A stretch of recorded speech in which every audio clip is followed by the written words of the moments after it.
Hi and welcome to Worldwide Culinary Apprentice online cooking school.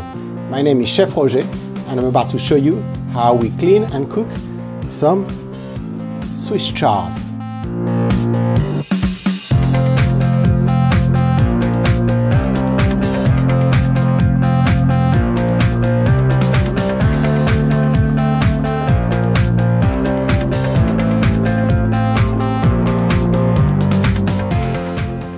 Beautiful Swiss chard I have here, rainbow Swiss chard, regular Swiss chard. I'm going to show you how we cook the leaves in a water bath, boiling water bath, which is a technique we call à l'anglaise, cooking à l'anglaise. And the stems, we're going to lightly braise them with some olive oil and some aromatics that I have somewhere here, hopefully. Whoops. Right here, little bay leaf, garlic, thyme, and a peppercorn. I'm going to braise them lightly with that. Before I cook them, I need to clean them.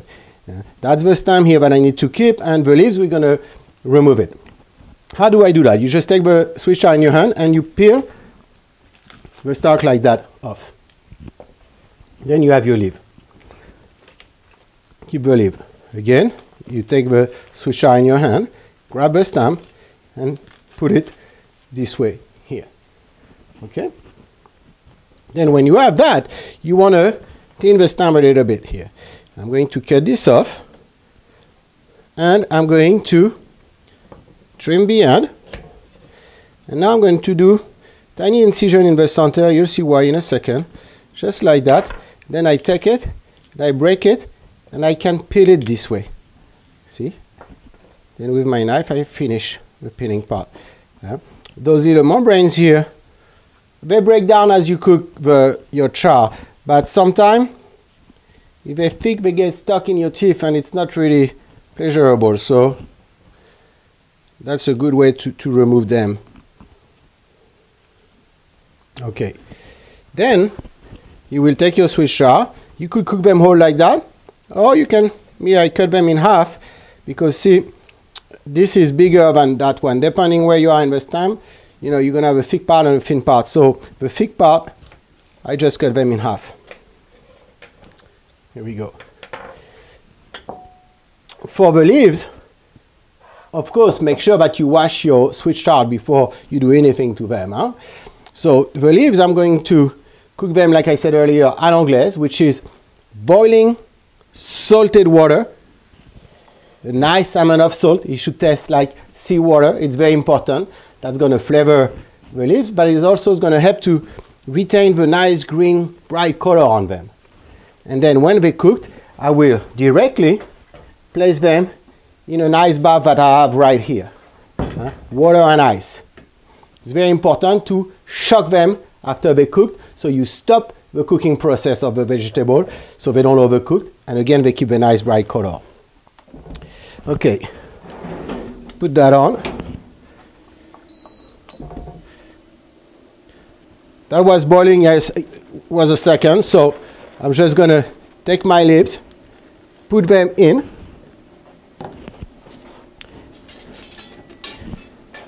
Have them go in. I'm going to cook them in for a minute. I'm going to cook them in for a good minute.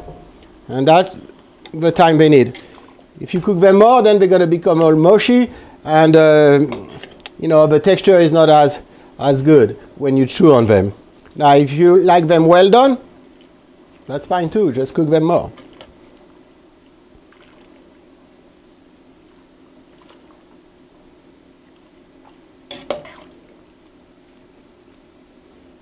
I'm going to try a piece.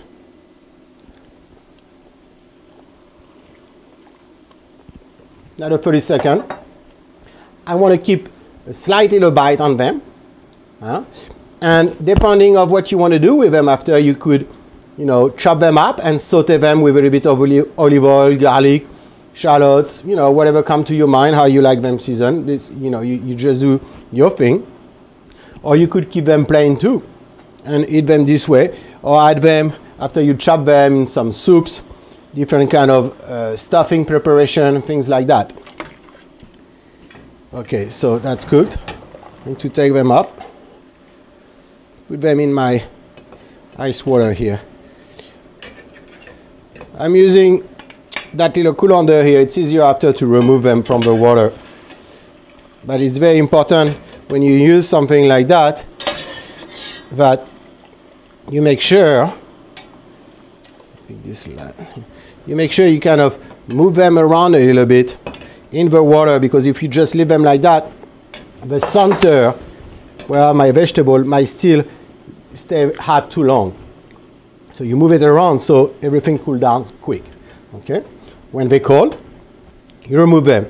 I will say that we leave them 30 seconds in the water. Don't leave them too long into that water, or you're just losing your flavor in the water. Actually, those are cold now, so I'm going to remove them.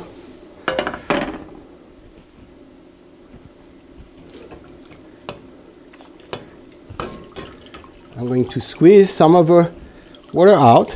Don't be too aggressive, because you're just going to puree everything if you do. Don't be careful. Okay. And here I have those beautiful cooked Swiss chard leaves. Well, you could use that for also the leaves.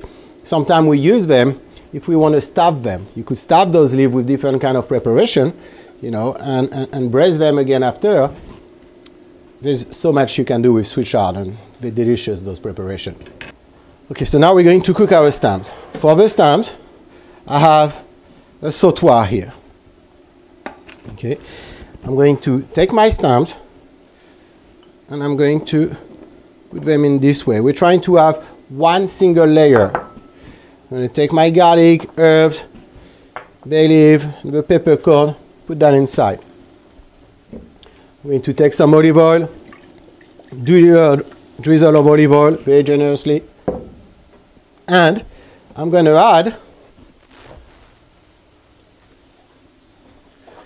I will say, 2 tablespoons of water here. Some salt, of course. And now I'm going to put on top of that what we call a parchment lid, or a paper lid. I'm using a piece of parchment paper, and I'm going to cut in half, like that.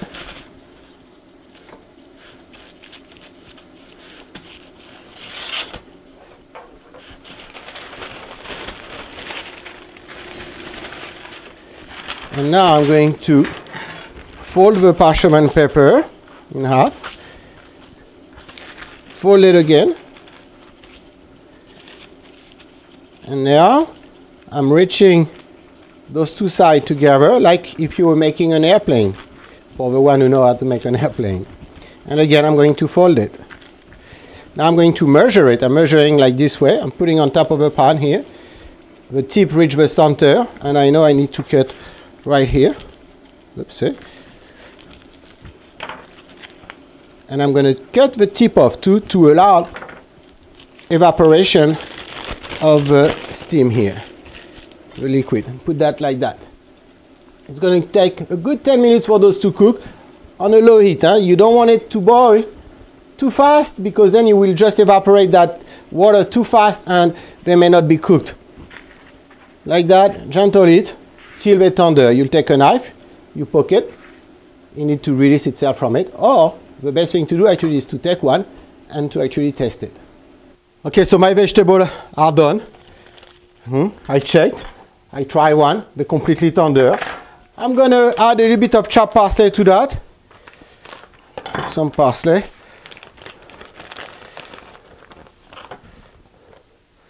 I keep that parsley fresh here because I put it in a bag and seal it, so I can keep that for a much longer time.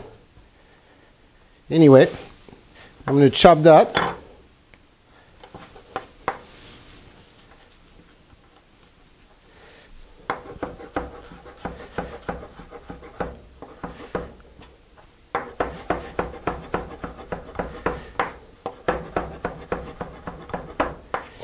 I'm going to add that to my Swiss chard.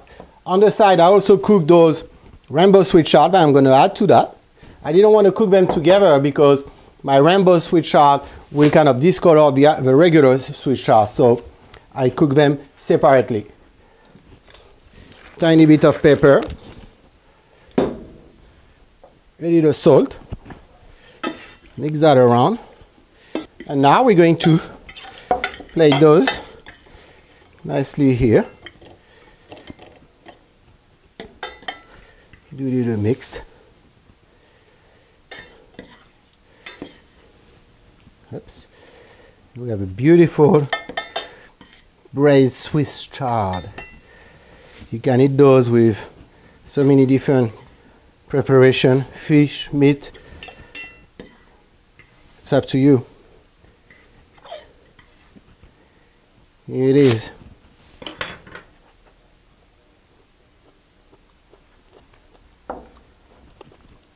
It's very, very good. If you want, you can add a little squeeze of lemon to that. It complements it very well too. Thank you for watching, and I hope you enjoyed. I see you next class. Bye-bye.